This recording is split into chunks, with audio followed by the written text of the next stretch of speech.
call, please. Mrs. Glass. Ms. Janice Doyle. Mr. Luchetti. Here. Mr. Willow. Here. Mr. Janet. Here. Mr. Costa. Here. Mr. Kirby. Here. Thank you. First agenda item, public may address the Board of Education. We have one person signed up. Jay?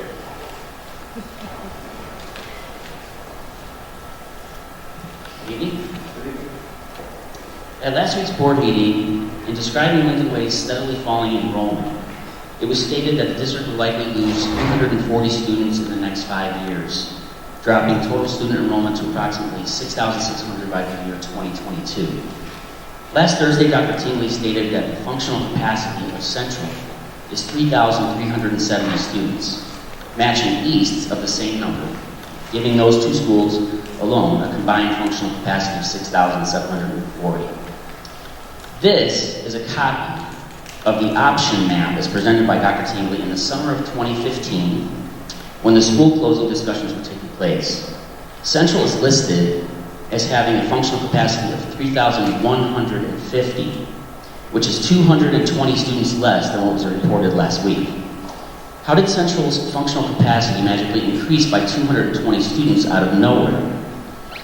If you combine 3,370 with 3,150 instead, the total is 6,520, quite a difference from 6,740, which brings me to the question, just how does Lincoln Way determine functional capacity anyway? What methods are used? Are they defined by education industry standards? Has an outside consultant ever been utilized to help determine these figures? These numbers have been used over the past 3 years as one of the most critical components in the process that Lincoln Way uses in virtually all decisions made regarding student placement within the Lincoln Way campuses. Certainly, functional capacity can't just be an arbitrary number that can be changed to suit a specific narrative. Moving forward, it is entirely possible that extremely difficult decisions could be made based solely on these numbers presented as truth. As board members, are you comfortable with what you've been told by the administration? Do you know how Dr. Tingley has arrived at these numbers? My next issue pertains to something in the auditor's report in the most recent board packet. In it, the auditor recommends, quote, the district will obtain a third-party appraisal in order to determine the starting cost basis for all of the district's existing assets. At last week's board meeting, Dr. Tingley spoke of pursuing an appraisal on the North Campus. The board moved forward on this, and it has been reported in the news media that a process has been initiated to seek bids for appraisal. My concern is, why only the North Campus? Clearly, the auditor says all of the district assets, not just North. Is there a plan in place to appraise all of the district's facilities? And if so, when will this take place?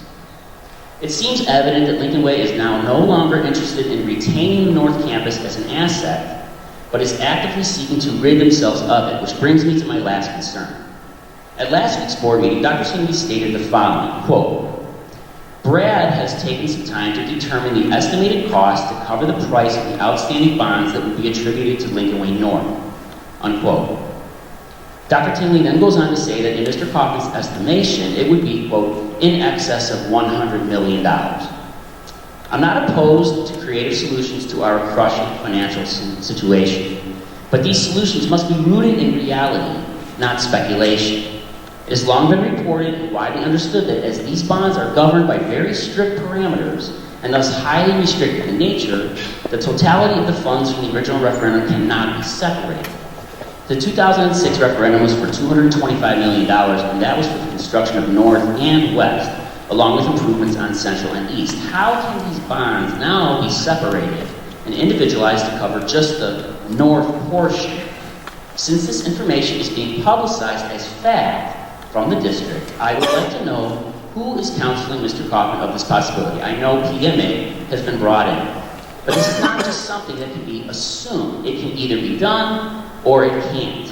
And if we need to see, as Dr. Tingley stated last week, that the appraisal received on North's value matches what we owe, then again we are going back to the $100 million mystery number of the North portion of the bonds, which we as taxpayers have always understood to be a lump sum debt that cannot be separated.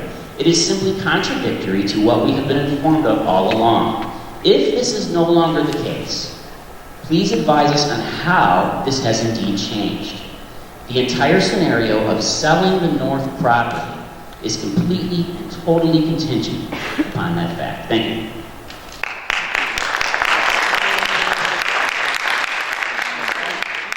I'll respond to a couple of those items. First, the functional capacity. I have my notes here. If I did say 3370, these are my notes from last week. I did have 3150 written down. Got the total of 8720, so 2300, 3370, 3150. As we've discussed a number of times, that was determined by going through, counting the students that utilize those buildings. The architect's number for all classrooms is set somewhere around 30. Our special ed classrooms, we educate 12 to 14 students in them. So the functional capacity number is a number that was going room by room as we counted. So the discussion of those numbers is not to determine a plan. The board did not ask me for those numbers to determine any future configuration plan. It was simply, what were those numbers? As I've said here, Can't hear you very well. as I had said here, I've written on my notes 2300, 3370, 3150. As for the auditor, yes, we're working on third-party appraisals. That will be done over the next several years. That's not something that will be done this year. In terms of the bond and bond usage, these are going to be discussions that will occur over the next several months. We are not going to spend thousands upon thousands of dollars to move forward unless we have the legal counsel to do so. And those will be discussions that will take place, some publicly, some privately, as we work through this process.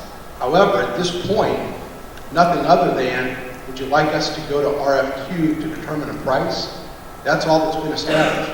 The board has had no discussion at this point other than we will bring back an RFQ to the board for discussion. The board will then give direction in terms of the next step. So I think we're getting a little ahead of ourselves if we're already planning a sale of a property. Yes, the bonds are very competitive. We know that.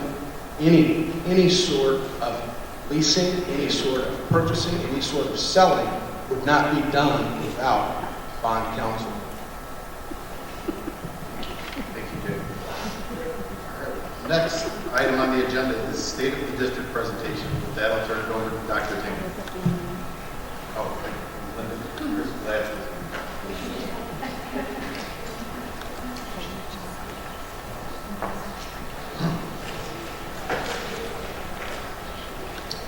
Okay, I would like to welcome everyone for coming this evening.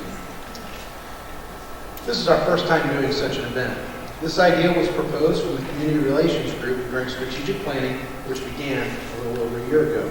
The recommendation was, in order to continue to improve community relations, the district should host a State of the District annually. They didn't recommend necessarily how it should look, so we're going to see how it goes this evening, and then we'll look for feedback from the board. Tonight I'll provide a brief overview and some comparisons to other districts. Mr. Brad Kaufman will present a financial overview. Dr. Amy Ferry will present the curriculum and instruction update, and Dr. Murphy will finish with testing and technology. Many of the items discussed this evening were part of the 5-year strategic plan. We'll begin right away with our freshmen. The state of Illinois now uses a number of indicators to measure academic or school district success. We will discuss a few of those this evening. One measurement is freshmen on track. The state has determined that 95% of our freshmen are on track to graduate after year one, as compared to 87% statewide. Now, they say after 1 year, they're losing 5 out of every 100. That seems like a lot. I agree. Our counselors, teachers, and building administrators have identified those 5% who may have fallen behind. We have processes and procedures in place to ensure that, number one, they don't fall further behind as sophomores, but then number two, they have the opportunity to catch back up. As we know, the sooner we can catch those students back up, the more likely they are to have success moving forward. This next slide and some slides throughout will compare ourselves to the other schools in the Southwest Suburban Conference. As you can see, District 210 rates very high in terms of freshmen on track. Another significant measure is our graduation rate.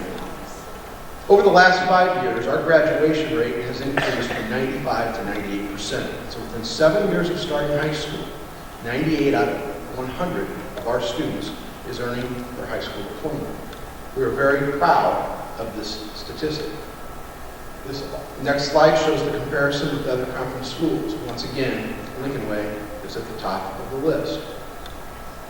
Another measure the state is using is tracking students participating in early college coursework. 51% of Lincoln Way students are enrolled in classes considered to be college coursework. Once again, quite a bit higher than the other schools in our conference. This next slide, this was an initiative of the board about 4 years ago.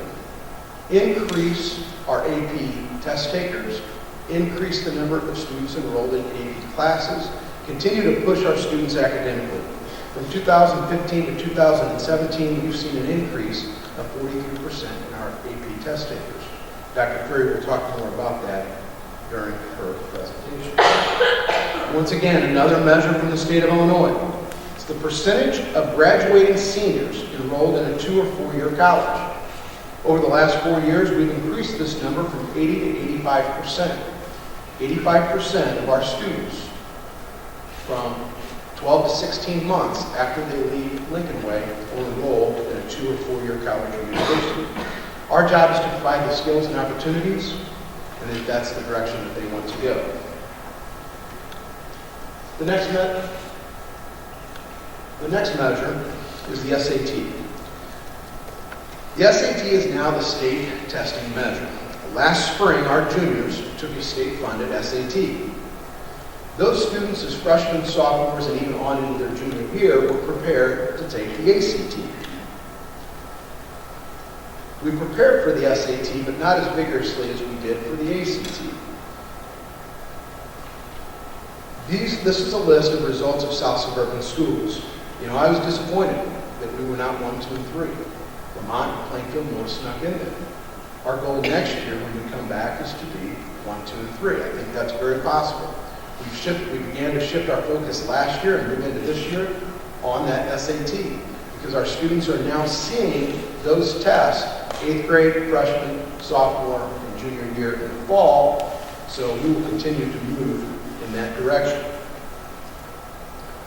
These next 3 slides compare Lincoln Way to other high-achieving school districts that have a comparable scope of academic and extracurricular offerings. We utilize Hinsdale, Crystal Lake, Downers Grove, Grace Lake, Palatine, Lindbard Township, District 230, and Maine Township.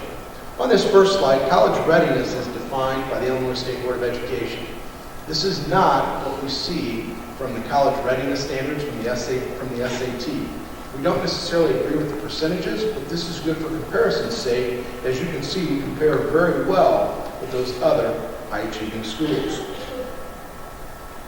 The next is our graduation rate compared to those schools. As you can see, once again, our graduation rate is outstanding. This defines determination of both our students and our staff. The final slide in this comparison is the operating expense per pupil. As you can see, Lincoln Way spends significantly less per student than other high schools that we are competitive academically and extracurricularly with. The last, enrollment projections. Enrollment is on a gradual decline. Estimates are 6,600 by year 2020. The district can efficiently and effectively operate 3 high schools as long as we have 6,000 students. I often get asked, what's going to happen with West? Are we going to continue to operate 3 high schools? The answer is, as long as there's 6,000 students, there's no discussion of anything other than 3. For a discussion of 4, we would have to be at 8,000 trending upward. But for now, we are very effective and efficient operating 3 outstanding Lincoln Way high schools. I will now turn things over to Mr. Kaufman to discuss district finance.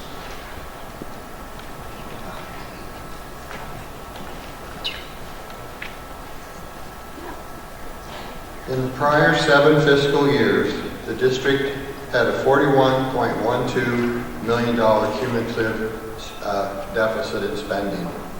In fiscal year 17, the district achieved a surplus of $4.81 million. $2.9 million was from normal operations, and $1.9 million was from land sales. The district is on track to achieve a total surplus of $6.8 million this year, including land sale proceeds of $4.5 million. As evidence from this chart, the difficult decisions the district have made are putting the district back on the road to financial recovery. Multiple years of deficit spending has resulted in the district hitting a low point ending fund balance of $8.1 million in fiscal year 16. At the same time, the operating ending fund balance was a negative $5.2 million. The state of Illinois ranks school districts on 5 key financial indicators and assigns the district a financial profile score of 1 to 4, 4 being the highest ranking. These rankings are financial recognition, review, early warning, and watch. This chart graphs the district's last 15 years of financial profile scores, in which the district has gone from review status to financial watch status. By the end of fiscal year 18, the district may be off of the financial watch list as it moves into early warning. Another way to measure the district's financial health is by its operating fund balance as compared to current operating fund expenditures, or in other words, fund balance to expenditure ratio. The Board of Education has set a goal to achieve a 33% fund balance to expenditure ratio.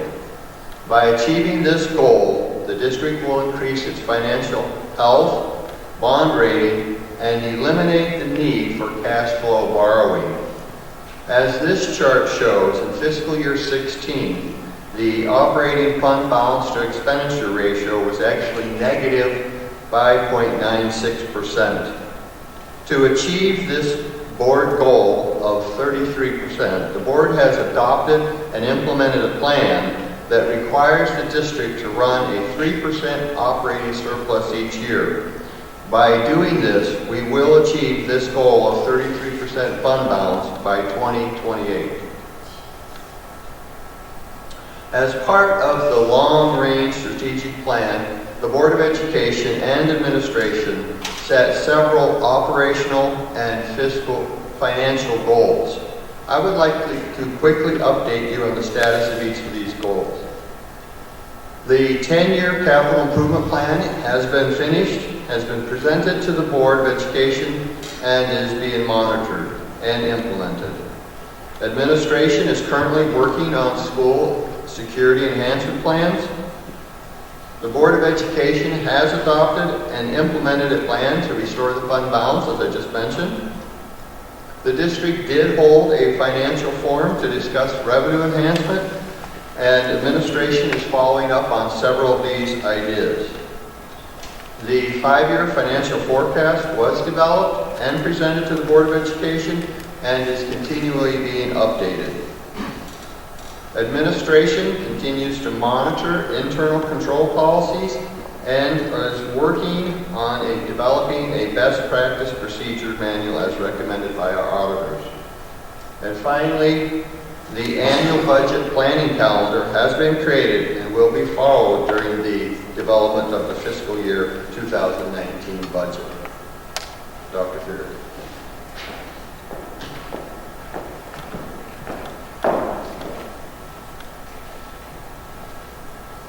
Good evening. The area of curriculum and instruction at Lincoln Way aims to serve the needs and provide opportunities for the success of all our students. As Dr. Tingley stated earlier in the presentation, our advanced placement numbers at Lincoln Way continue to grow, including the number of students taking advanced coursework at every grade level. As you can see, just last year in 2017, approximately 1/3 of our sophomores, half of our juniors, and 2/3 of our seniors were all enrolled in college-level courses while at Lincoln Way. What this means is that for every student who scored a 3, 4, or 5 on that AP course exam in May, or took one of our dual credit courses that we offered through Joliet Junior College, these students are saving approximately $1,600 per college course, and I think we all know that's a pretty conservative number.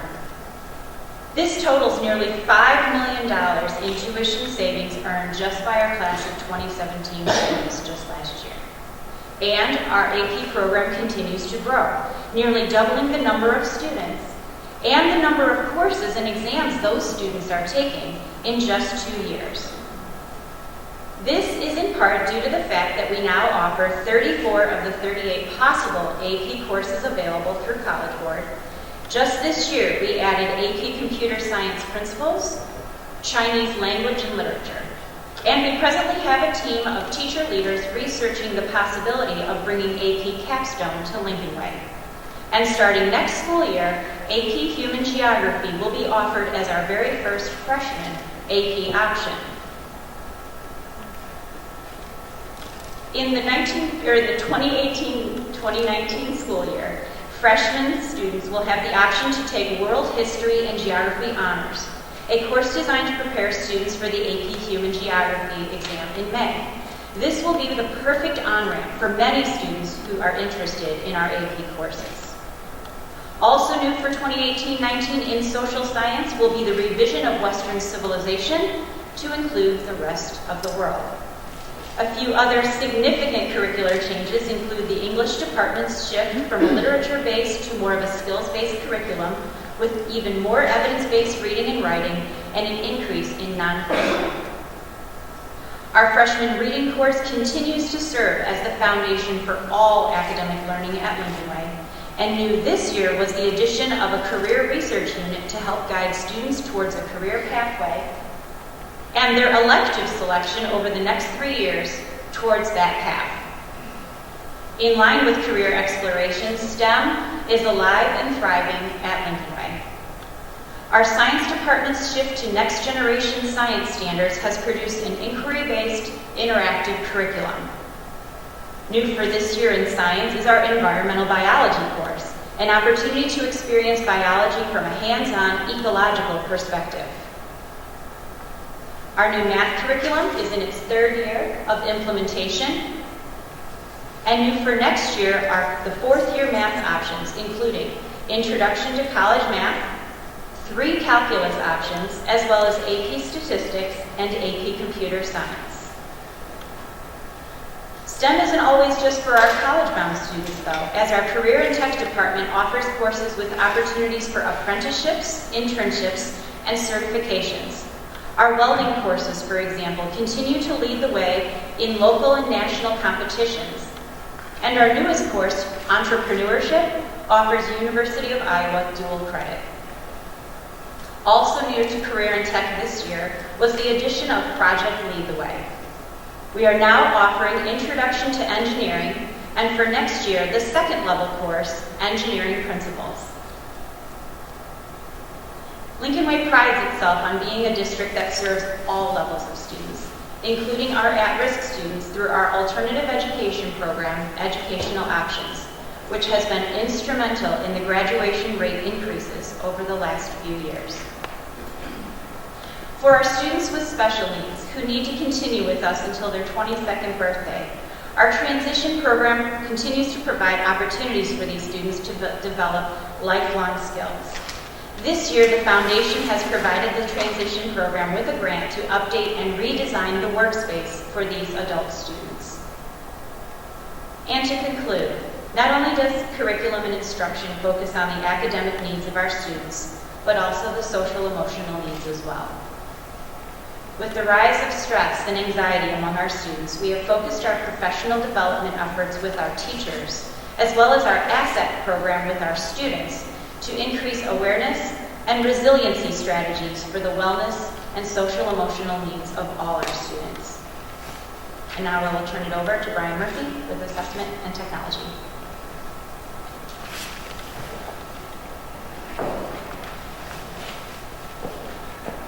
Good evening. So last year, the state of Illinois contracted with College Board to provide the state with standardized testing for all juniors.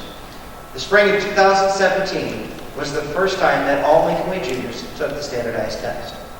This spring, our current juniors will also take that same SAT test.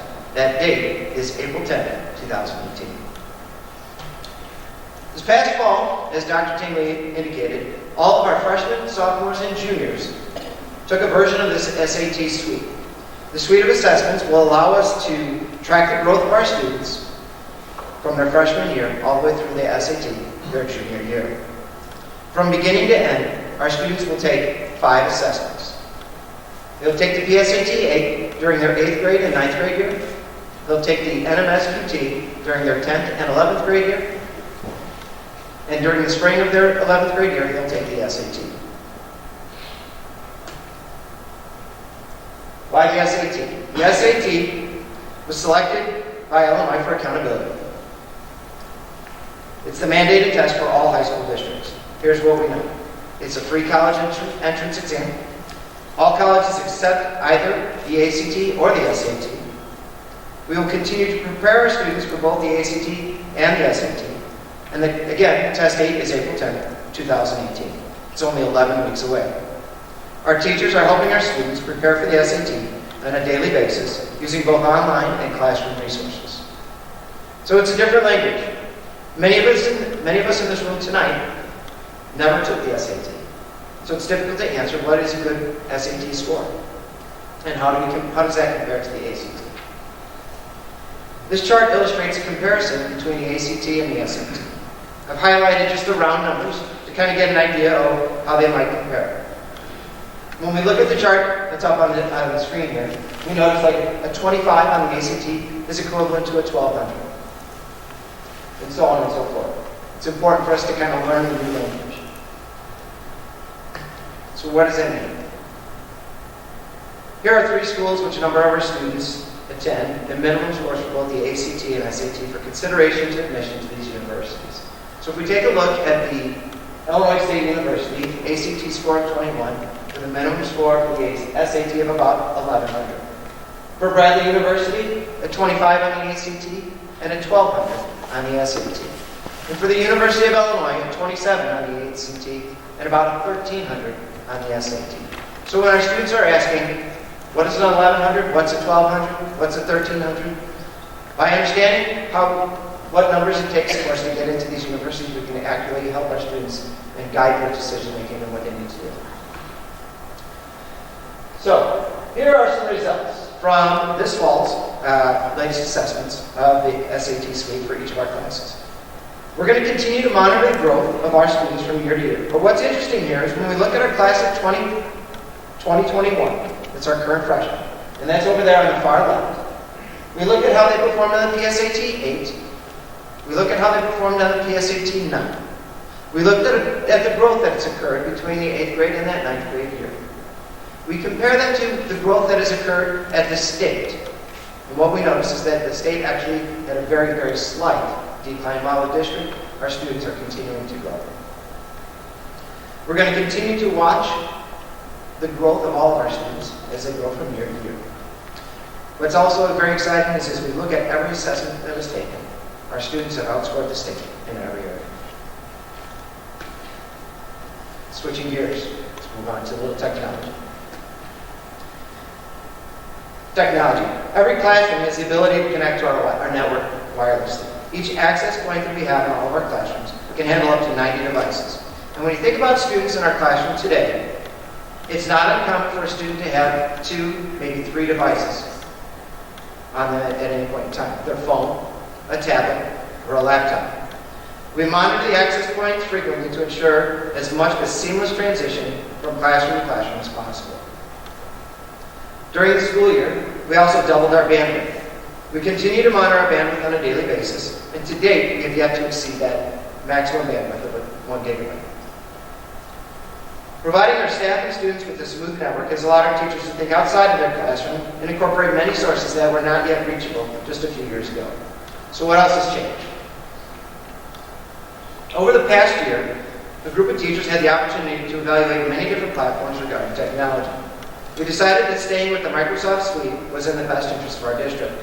So, we've implemented Office 365 in our district. It's a cloud-based solution from Microsoft. One of the first things that we did when we put this in place was to provide an email account and an online account for all of our staff and students. To date, approximately 5,000 of the 7,000 students have access to their account and access it on a regular basis. This has allowed us to improve upon our communications with our students. What other key benefits are the 1 terabyte of storage that's provided in the OneDrive, 5 free downloads of the Office suite, and these benefits will stay with the student throughout their time here at Lincoln Way and up to July 1st after their graduation. This year, we've been fortunate enough to replace all of our laptops for our teaching staff. The older laptops average about 7 years old. For the students, we've added 21 classroom sets of tablets, 7 in each building, impacting nearly every curricular area. All said, it's about 700 laptops impacting nearly 2,500 students on a daily basis. Of those 21 classroom sets, 10 of them were provided through the Lincoln Way Foundation. We're extremely grateful for the generous donation and their partnership. With these classroom cards, we have 29 teachers working on how one-to-one would look if we decided to head in that direction. As this year and next year progresses, we will continue to evaluate the value of technology in the classroom to determine the future of technology in our district. With that, I turn it back to Dr. King.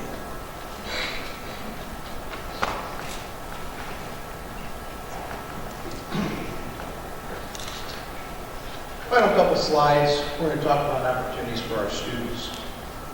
Our involvement this past year is over 80% in terms of extracurricular activities for school. It's 80% of our students participate in at least one extracurricular activity. We know it's important for them to stay involved. That helps with their success in their studies. On the football front, as we all know, we finished the regular season with a 24-3 record.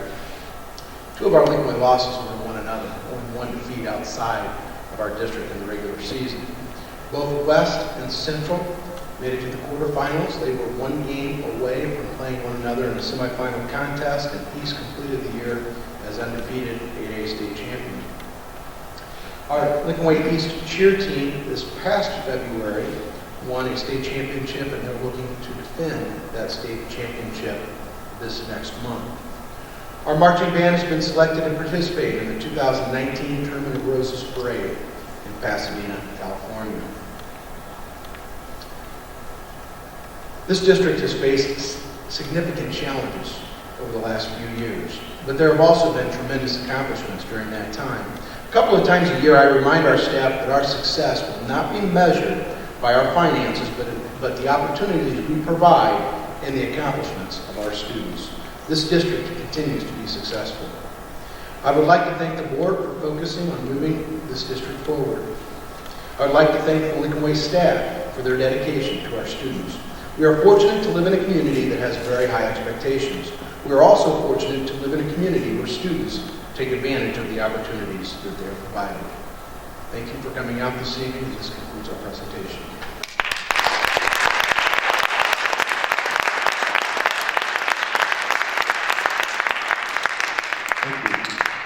We will not be going into closed session this evening. So before I ask for a motion to adjourn, on behalf of the board, I want to thank everyone for taking the time, being here. Your attendance is important. We also appreciate your feedback and your participation.